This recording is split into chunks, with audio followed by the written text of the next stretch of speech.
Praise the Lord. ദൈവത്തിൻ്റെ അതിപരിശുദ്ധമായ നാം വാഴ്ത്തപ്പെടുമാറാകട്ടെ. സിയോൻ ഫുൾ ഗോസ്പൽ മിനിസ്ട്രീസിൻ്റെ ഭാഗമായിട്ട് കർത്താവിൻ്റെ വചനം വായിക്കുവാൻ അവസരത്തെ നൽകിയ ദൈവത്തിന് നന്ദി പറയുന്നു. ഇന്ന് വായിക്കുന്നത് ആമോസ് പ്രവാചകന്റെ പുസ്തകം 2-ാം അധ്യായം 1 മുതൽ 16 വരെയുള്ള തിരുവചനങ്ങൾ.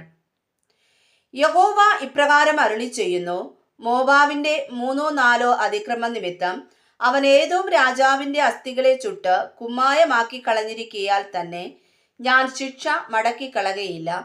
ഞാൻ മോവാബിൽ ഒരു തീ അയക്കും, അത് കെരീയോത്തിന്റെ അരമനകളെ ദഹിപ്പിച്ചു കളയും. മോവാബ് കലഹത്തോടും ആർപ്പോടും കാഹളനാദത്തോടും കൂടെ മരിക്കും. ഞാൻ ന്യായാധിപതിയെ അതിന്റെ നടുവിൽ നിന്ന് ഛേദിച്ച് അതിന്റെ സകല പ്രഭുക്കന്മാരെയും അവനോട് കൂടെ കൊല്ലുമെന്ന് യഹോവ അരുളി ചെയ്യുന്നു. യഹോവ ഇപ്രകാരം അരുളി ചെയ്യുന്നു: യഹൂദായുടെ 3-4 അതിക്രമ നിമിത്തം അവർ യഹോവയുടെ ന്യായപ്രമാണത്തെ നിരസിക്കുകയും അവന്റെ ചട്ടങ്ങളെ പ്രമാണിക്കാതിരിക്കുകയും അവരുടെ പിതാക്കന്മാർ പിന്തുടർന്നു പോന്ന അവരുടെ വ്യാജമൂർത്തികൾ അവരെ തെറ്റി നടക്കുമാറാക്കുകയും ചെയ്തിരിക്കയാൽ തന്നെ ഞാൻ ശിക്ഷ മടക്കിക്കളകയില്ല. ഞാൻ യഹൂദായിൽ ഒരു തീ അയക്കും, അത് യെരൂശലേമിലെ അരമനകളെ ദഹിപ്പിച്ചു കളയും.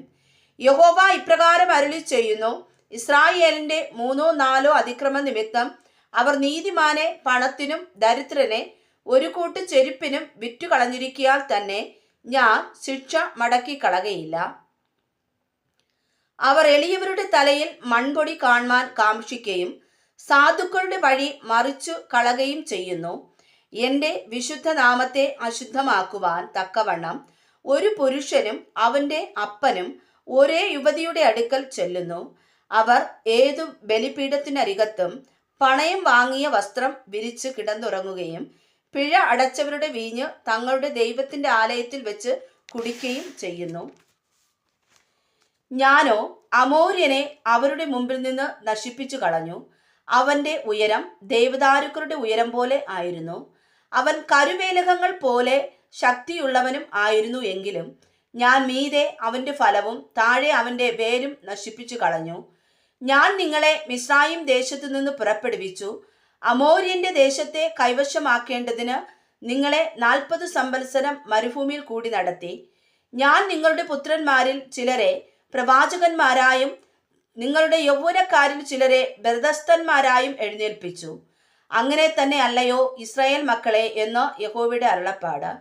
എന്നാൽ നിങ്ങൾ വ്രതസ്ഥന്മാർക്ക് വീഞ്ഞു കുടിപ്പാൻ കൊടുക്കുകയും പ്രവാചകന്മാരോട് പ്രവചിക്കരുത് എന്ന് കൽപ്പിക്കുകയും ചെയ്തു. കറ്റ കയറ്റിയ വണ്ടി അമർത്തുന്നത് പോലെ ഞാൻ നിങ്ങളെ നിങ്ങൾ ഇരിക്കുന്നിടത്ത് അമർത്തിക്കളയും. അങ്ങനെ വേഗവാന്മാർക്ക് ശരണം നശിക്കും, ബലവാന്റെ ശക്തി നിലനിൽക്കയില്ല. വീരൻ തൻ്റെ ജീവനെ രക്ഷിക്കയില്ല, വില്ലാളി ഉറച്ചു നിൽക്കയില്ല. ശീഘ്രഗാമി തന്നെത്താൻ വിടുവിക്കയില്ല, കുതിര കയറി ഓടുന്നവൻ തൻ്റെ ജീവനെ രക്ഷിക്കുകയുമില്ല. വീരന്മാരിൽ ധൈര്യമേറിയവൻ അന്നാളിൽ നഗ്നനായി ഓടിപ്പോകുമെന്ന് യഹോവയുടെ അരുളപ്പാട്.